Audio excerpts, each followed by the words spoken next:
రాకాలోకంకి స్వాగతం. ఈ కంటెంట్ మీకు నచ్చినట్టయితే లైక్ చేయండి, మీ బంధుమిత్రులకు షేర్ చేయండి. ఇప్పటివరకు సబ్స్క్రైబ్ చేసుకోకపోతే సబ్స్క్రైబ్ బటన్ని నొక్కండి. అదేవిధంగా బెల్ ఐకాన్ని కూడా తప్పనిసరిగా నొక్కండి. జై హింద్ మిత్రులారా. గల్ఫ్ యుద్ధము, ఇరాన్ని కొద్ది రోజుల్లోనే అంతం చేస్తామన్నటువంటి యుద్ధము ఇప్పటికే 8-9 రోజులైపోయింది. ఇంకా ఈ యుద్ధము కొనసాగేటట్టుగా ఉంది.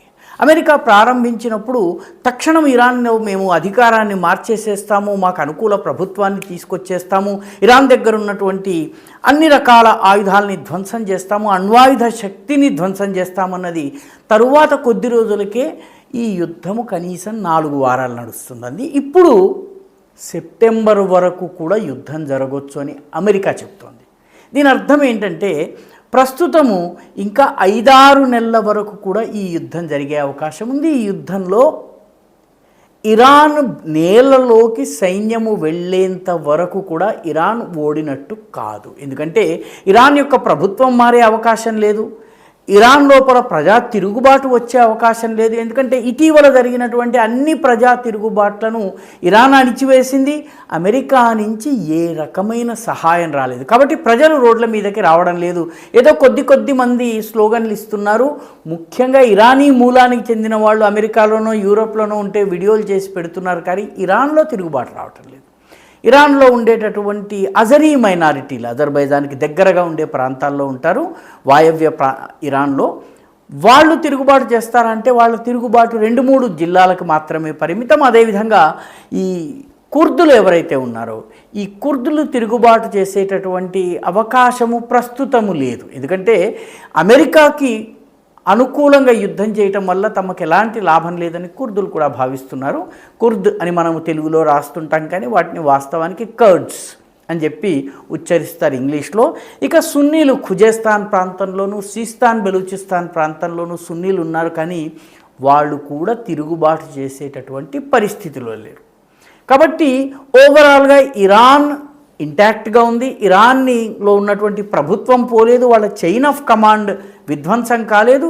ఇప్పటికీ కూడా ఇరాన్ పోరాడుతోంది. కాబట్టి యుద్ధము సెప్టెంబర్ వరకు జరగవచ్చు అని చెప్పి అమెరికా చెప్తోంది. ఇప్పటికీ ప్రత్యక్షంగానో పరోక్షంగానో దాదాపు 30 దేశాలు ఈ యుద్ధంలో పాల్గొంటున్నాయి. ఇదొక మినీ వరల్డ్ వార్ లాగానే మనం చెప్పుకోవచ్చు. 30 దేశాలు ప్రత్యక్షంగా పరోక్షంగా. అరబ్ దేశాలు ఉన్నాయి, ఇజ్రాయెల్ ఉంది, అదేవిధంగా యూరోపియన్ దేశాలు తమ సైన్యాన్ని ఉన్నాయి, సైప్రస్ ఉంది, అజర్బైజాన్ ఉంది. ఇలా అన్ని దేశాల యొక్క ప్రభావాన్ని వాటన్నిటిని లెక్క వేస్తే ప్రత్యక్షంగా పరోక్షంగా 30 దేశాలు యుద్ధంలో పాల్గొంటున్నట్టు, ప్రత్యక్షంగానో పరోక్షంగానో. కానీ ఈ యుద్ధంలో ఇప్పటి వరకు జరిగినటువంటి యుద్ధాన్ని గనక చూస్తే 2 విషయాలు స్పష్టంగా అర్థమవుతాయి. మొట్టమొదటిది, ఈ యుద్ధం యొక్క లక్ష్యం ఏమిటి? ఏ యుద్ధమన్నా మనం ప్రారంభించినప్పుడు అంతిమంగా ఇవి సంపాదించాలి, ఈ లక్ష్యాలను సాధించాలన్నటువంటి ఎండ్ స్టేట్ డిస్క్రిప్షన్ ఉంటుంది. ఇది చిట్ట చివరికి ఇలా జరగాలి, నా ఎత్తుగడ ఇలా వెళ్ళిన తర్వాత ఇక్కడ దాకా రావాలి అన్నటువంటి ఒక ఎండ్ స్టేట్ని డిస్క్రైబ్ చేయాలి. రెండవది, గెలిచినట్టుగా అనిపించాలి ప్రజలకి. నోషన్ ఆఫ్ విక్టరీ అంటారు. ఆపరేషన్ సింధూర్లో ఈ 2 కనిపించింది. ఒకటి ఎండ్ స్టేట్, పాకిస్తాన్ యొక్క ఎయిర్ ఫోర్స్ కేపబిలిటీని ధ్వంసం చేయటం, ఉగ్రవాద స్థావరాలని ధ్వంసం చేయటము, పాకిస్తాన్కి గట్టి మెసేజ్ ఇవ్వడము. రెండవది, మనము గెలిచినటువంటి భావన కలిగింది. ఎందుకంటే పాకిస్తాన్ యొక్క ఎయిర్ ఫోర్స్ పూర్తిగా పడుకుండిపోయింది. సో ఈ రకంగా ఈ యుద్ధంలో ఇప్పటి వరకు ఎండ్ స్టేట్ విషయంలో కానీ, నోషన్ ఆఫ్ విక్టరీ కానీ, యుద్ధ శాస్త్రంలో వీటి గురించి చర్చ జరుగుతుంది. ఇవి జరగటం లేదు, స్పష్టత లేదు ఈ విషయంలో. దీంతో ఒక రకంగా చూసినట్లయితే ఈ యుద్ధం ఇప్పటి వరకు కూడా డ్రా పరిస్థితిలోనే ఉంది. సెప్టెంబర్ దాకా కొనసాగినట్టయితే ఏం జరుగుతుంది? మొట్టమొదట ప్రభావితమయ్యే దేశాలు అరబ్ దేశాలే. ఎందుకంటే ఇప్పటికే అరబ్ దేశాలన్నింటిలో కూడా అసంతృప్తి పెరుగుతోంది. అమెరికా తన పౌరులు తన సైనికుల్ని కాపాడుకుంటుంది, కానీ అరబ్ ప్రజానీకము ఎవరైతే ఆశ్రయం ఇచ్చారో అమెరికన్ స్థావరాలకి, వాళ్ళ రక్షణ గురించి పట్టించుకోవడం లేదని అన్ని దేశాల్లో కూడాను నెమ్మదిగా అసంతృప్తి పెరుగుతోంది. పైగా ఈ గల్ఫ్ దేశాలకు కావలసినటువంటి ఆహార పదార్థాలన్నీ కూడాను స్ట్రెయిట్ ఆఫ్ హార్ముజ్ ద్వారానే రావాలి. స్ట్రెయిట్ ఆఫ్ హార్ముజ్ని ప్రస్తుతము ఇరాన్ కంట్రోల్ చేస్తోంది. అంటే రానున్న రోజుల్లో ఈ అరబ్ దేశాలన్నింటిలో కూడాను ఆహార ధాన్యాల ఆహార పదార్థాల కొరత రాబోతోంది. దీన్ని ఎలా అడ్రస్ చేయాలి? చమురు అయితే ఉత్పాదన చేయవచ్చును, కానీ ఎడారిలో ఆహార ఉత్పాదన అసాధ్యం. కాబట్టి గల్ఫ్ దేశాలలో ఇప్పుడు ఒక రకమైన గందరగోళం మొదలైంది. సో ఈ యుద్ధంలో ఓడుతున్నటువంటి దేశాలు వాస్తవానికి మొట్టమొదటిది పాకిస్తాన్. అన్ని రకాలుగా పాకిస్తాన్ దెబ్బతింటోంది. ఇరాన్ వైపు ఉండాలా, సౌదీ అరేబియా వైపు ఉండాలా, లేకపోతే యునైటెడ్ అరబ్ ఎమిరేట్స్ వైపు ఉండాలా, ఇజ్రాయెల్కి సమర్థన ఇస్తున్నట్టుగా కనిపించాలా, గాజా స్టెబిలైజేషన్ ఫోర్స్లో ఉండాలా వద్దా, ఏ విషయము తేల్చుకోలేక పాకిస్తాన్ ఆఫ్ఘనిస్తాన్ని అనవసరంగా కెలుక్కుని యుద్ధం ప్రారంభించింది. ఇప్పుడు ఆఫ్ఘనిస్తాన్ నుంచి వస్తున్నటువంటి దాడుల్ని తట్టుకోలేని పరిస్థితిలో పాకిస్తాన్ ఉంది. హఠాత్తుగా పాకిస్తాన్ తన పొరుగున యుద్ధం జరుగుతున్నా ఏమీ చెయ్యలేని, ఎలాంటి ప్రాధాన్యము లేనటువంటి, అసలు ఆటలో అరటిపండు కూడా కానటువంటి పరిస్థితికి వచ్చింది. ఆ రకంగా పూర్తిగా పాకిస్తాన్ ఈ యుద్ధంలోని అతిపెద్ద లూజర్. రెండవ అతిపెద్ద లూజర్ చైనా. ఎందుకంటే చైనాకి చమురు విషయంలో చాలా ఇబ్బందులు వస్తున్నాయి. వెనిజువెలా కావచ్చును, గల్ఫ్ దేశాలు కావచ్చు. ఈ యుద్ధం వల్ల చైనా యొక్క ఇంధన భద్రత ప్రభావితమవుతోంది. చైనా ఒక బలీయమైన దేశంగా తన ప్రభావాన్ని పెంచుకునేందుకు చేసిన ప్రయత్నాలన్నీ విఫలమైనాయి. జియోస్ పొలిటికల్గా చూసినా కూడాను చైనా ఇరాన్కి ఏ రకంగానూ సహకరించలేకపోతుంది. సైన్యాన్ని పంపలేకపోతుంది. ఎయిర్ ఫోర్స్ విషయంలో కొంత టెక్నాలజీ ట్రాన్స్ఫర్ చేయగలుగుతోంది. వాళ్ళ ఫతా-1, ఫతా-2 వంటి కొన్ని మిసైళ్ల తయారీలో కొంత హెల్ప్ చేస్తోంది. మినహాయించి మరి ఏమీ చేయలేకపోతుంది. వాళ్ళ air defence systems total failure అని రుజువైపోయింది. కాబట్టి అన్ని రకాలుగా చైనా నష్టపోతోంది. పరపతి పోతోంది, ప్రభావం పోతోంది.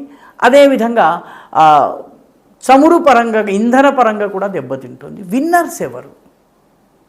విన్నర్స్ మొట్టమొదటిది అమెరికా. ఎందుకంటే అమెరికాకి ఒంటికి దెబ్బ తగలకుండా తన లక్ష్యాల్ని సాధిస్తోంది. నిజానికి 2006లోనే రే పీటర్స్ అనే అమెరికన్ యుద్ధ నిపుణుడు redrawing the middle east borders అనేటటువంటి ఒక వ్యాసం రాశారు. దానిలో మిడిల్ ఈస్ట్ యొక్క స్వరూపాన్ని, దేశాల సరిహద్దుల్ని ఎలా మార్చాలి అని చెప్పి ఆయన రాశారు.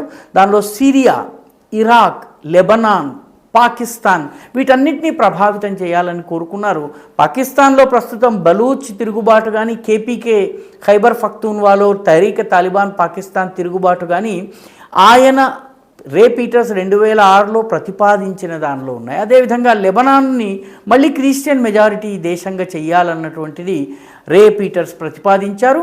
ఇరాక్ని 3 భాగాలు చేశారు. ప్రస్తుతం పరిపాలనా పరంగా ఒకటిగా ఉన్న ఇరాక్ షియా పరిపాలన, కుర్ద్ ప్రభావ ఏరియాలు, సున్నీ ప్రభావిత ఏరియాలుగా 3గా డివైడ్ అయింది. సిరియాది కూడా దాదాపు అదే పరిస్థితి. ఒక ఇరాన్ విషయంలోనే ఇంకా ఇది సాధ్యం కాలేదు. కానీ ఓవరాల్గా ఇరాన్ని దెబ్బతీయటంలో అమెరికా విజయం సాధిస్తుంది అల్టిమేట్లీ. కాబట్టి ఈ యుద్ధంలో అమెరికా విజయం ఒక రకంగా సాధిస్తున్నట్టు. రెండవ విజేత రష్యా. ఎందుకంటే రష్యన్ ఇంధనం కొనుగోలు అమ్మకాలపైన ఇప్పుడు ఏ ఆంక్షలు లేవు. ఎందుకంటే యూరోపియన్ దేశాలకు చమురు కావాలన్నట్టయితే భారత్ని కొనుగోలు చేయమని చెప్పి అమెరికా అభ్యర్థిస్తోంది, యూరోపియన్ యూనియన్ అభ్యర్థిస్తోంది. రష్యాని చమురు అమ్ముకోమని చెప్పుకుంటుంది. రష్యా అమ్ముకున్నట్టయితేనే international prices, oil prices stabilize అవుతాయని చెప్తున్నాయి. దాంతోపాటు యుక్రెయిన్ ఇప్పుడు ఆటలో అరటిపండు అయిపోయింది. యుక్రెయిన్ గురించి ఎవరు పట్టించుకోవడం లేదు. యుక్రెయిన్కి ఆయుధాలు ఇవ్వడం లేదు. యుక్రెయిన్ యొక్క పెద్ద భూభాగం ఈరోజు రష్యా చేతుల్లో ఉంది. కాబట్టి రష్యా యుక్రెయిన్ విషయంలోనూ గెలిచినట్టు, చమురు అమ్మకాల విషయంలోనూ గెలిచినట్టు రష్యా ఒక రకంగా తన బలమైనటువంటి పొజిషన్ని నిలబెట్టుకోగలిగింది. మూడవ దేశము, విన్నర్స్లో మూడవ దేశం భారతదేశం. భారతదేశం ఈ యుద్ధం వల్ల ఏ రకమైన నష్టము కలగలేదు భారతదేశానికి. పైగా భారతదేశం అటు ఇరాన్ తోటి, ఇటు ఈ అరబ్ దేశాలతోటి సత్సంబంధాలు పెట్టుకుంటోంది. ఇజ్రాయెల్తో కూడాను మనకి ఏకకాలంలో సన్నిహిత సంబంధాలు ఉన్నాయి. మన చమురు దిగుమతులు రాదర్ ఇవన్నీ కూడాను రష్యా నుంచి యథాతథంగా కొనసాగుతున్నాయి. రష్యా నుంచి మనము 9 మిలియన్ బ్యారెల్స్ చమురుని తీసుకుని రాబోతున్నాం. రోజుకి 1 మిలియన్ బ్యారెల్స్ రష్యా నుంచి భారతదేశానికి వస్తుంది. ఇవే కాకుండా వెనిజువెలా నుంచి 4 మిలియన్ బ్యారెల్స్ చమురు మన దేశంలోకి రాబోతోంది, నిరాఘాటంగా రాబోతోంది. విఎల్సిసి అంటే very large crude containers 4 Venezuela నుంచి బయలుదేరనున్నాయి. 2 ఆల్రెడీ బయలుదేరాయి, 2 త్వరలో బయలుదేరుతున్నాయి. వీటి ద్వారా 4 మిలియన్ బ్యారెల్స్ చమురు మన దేశానికి వస్తుంది. మన ఇంధన భద్రతకి ఇబ్బంది లేదు, రక్షణ పరంగా మనకి ఇబ్బంది లేదు, భద్రత పరంగా మనకి ఇబ్బంది లేదు. అన్ని దేశాలతోటి సఖ్యతతో ఉండడం అనేది, ఇంత ఘర్షణలో కూడా అందరితోటి మైత్రి కొనసాగించగలడం బహుశా భారత్ చేయగలిగింది. పర్యవసానంగానే ఈ గల్ఫ్లో జరుగుతున్నటువంటి ప్రస్తుత యుద్ధంలో రియల్ విన్నర్స్ ఎవరైనా ఉన్నట్టయితే ఇండియా, యుఎస్, రష్యా మాత్రమే. లూజర్స్ జాబితాలో మొట్టమొదట పాకిస్తాన్, రెండవది చైనా.